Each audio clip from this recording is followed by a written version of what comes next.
Alright, ladies and gentlemen, at this point you should be in your seat with a pencil and your notebook, focused on this lesson, not on each other.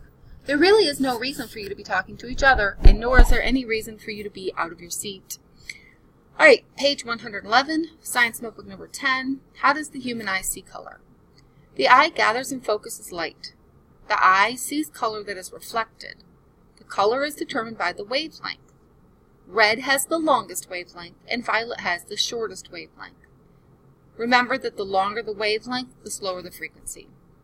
Light travels through the eye from the cornea, through the pupil, through the lens, and strikes the retina. The cornea and lens refract the light in the eye. Remember that means that as the light travels through the lens, it changes medium from air to your eye tissue, and that's the reason that it's refracted, so it changes the speed at which it moves. Pupil size, which is controlled by the iris, determines how much light enters your eye. If you've ever seen your pupil dilate or get smaller, that's why.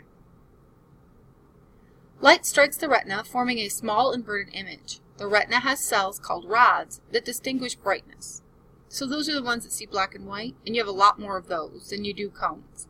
A cell called cones detect color, so we have fewer of those. The brain receives signals from the retina and interprets the image right side up. So what happens is you get this image on your retina that's actually upside down because it passes through the lens of your eye, and somehow, and folks aren't exactly sure how, your brain flips it right side up. Alright, now I want you to watch a Bill Nye video. This is the eyeball demonstrator of science. And here is the eyeball. That's right. Your eye is shaped like a ball. And inside is the lens. The lens is the clear part that light goes through. And in your eye, the lens is way up near the front, like this. Now, before light gets into your lens, we have to control the amount of light that comes into our eye. We don't have too much or too little.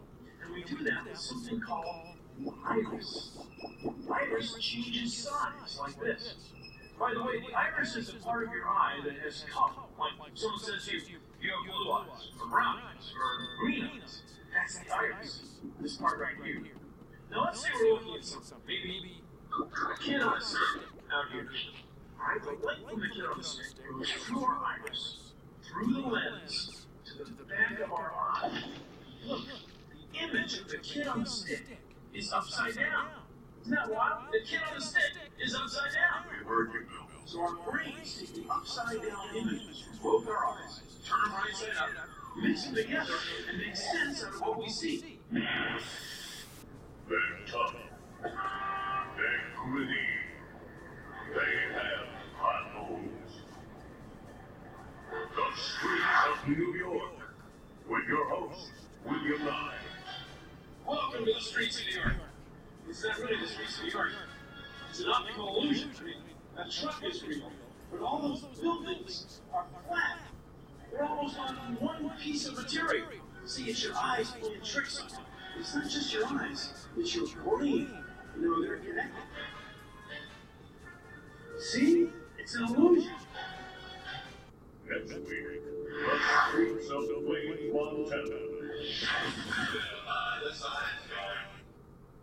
Now I want you to go up to the substitute. There are 3 different sheets that I want you to color. 2 of them are back to back, and the third one is just a single sheet. Go ahead and color them, and you're going to go ahead and turn them in. Once you get that done, I want you to look back through your notes here. So really quickly, I have on here what you need to do for each science notebook entry. So feel free to pause this whenever you need to so that you know what it is you're supposed to be doing. So page 92, that was the scenario where you were supposed to draw the pictures.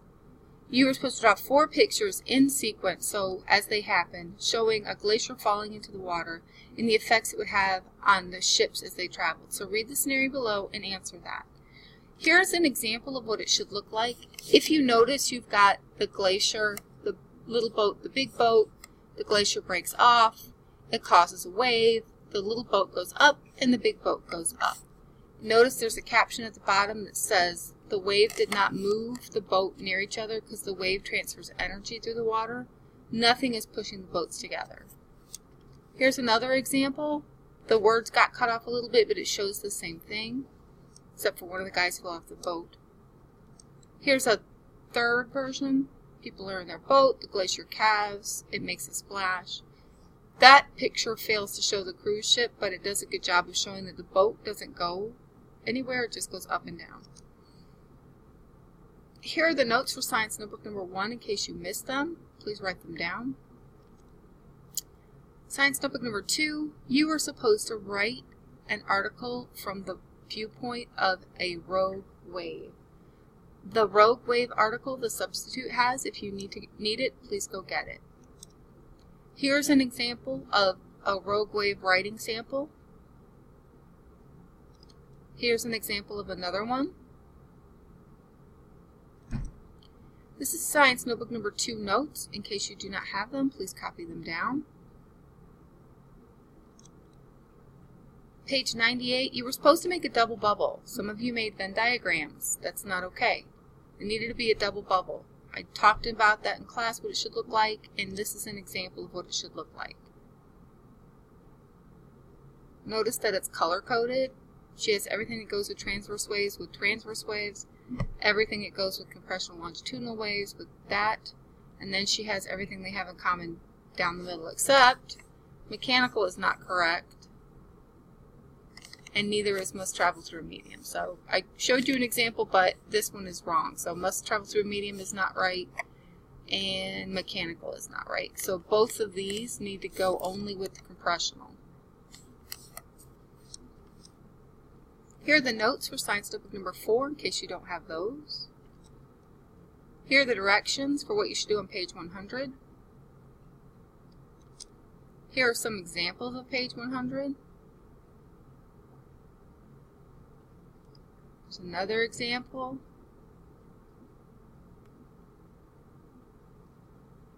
The third example.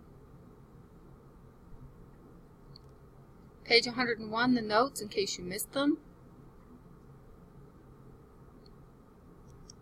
Page 102, here are the directions for what you need to use. Remember that your vocabulary is at the beginning where your tab is, where your standards are. If you open up, there's vocabulary in there. Here's the directions for page 104. Here's an example of page 104. There's another example for page 104. Page 105, the notes. Page 106, the directions. An example.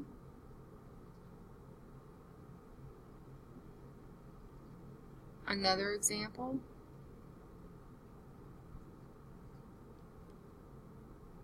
A third example. Page 108, the notes.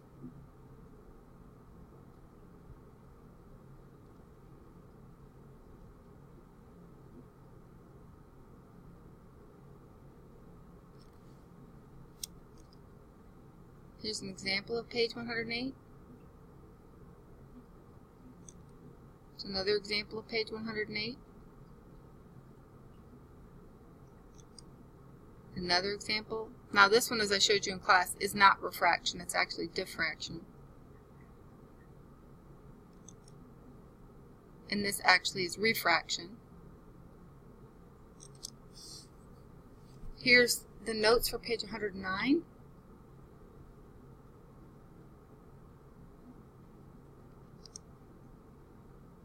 Page 110 is the handouts that you did for the sub. Make sure you turn them in, please. And here again are the notes in case you need them.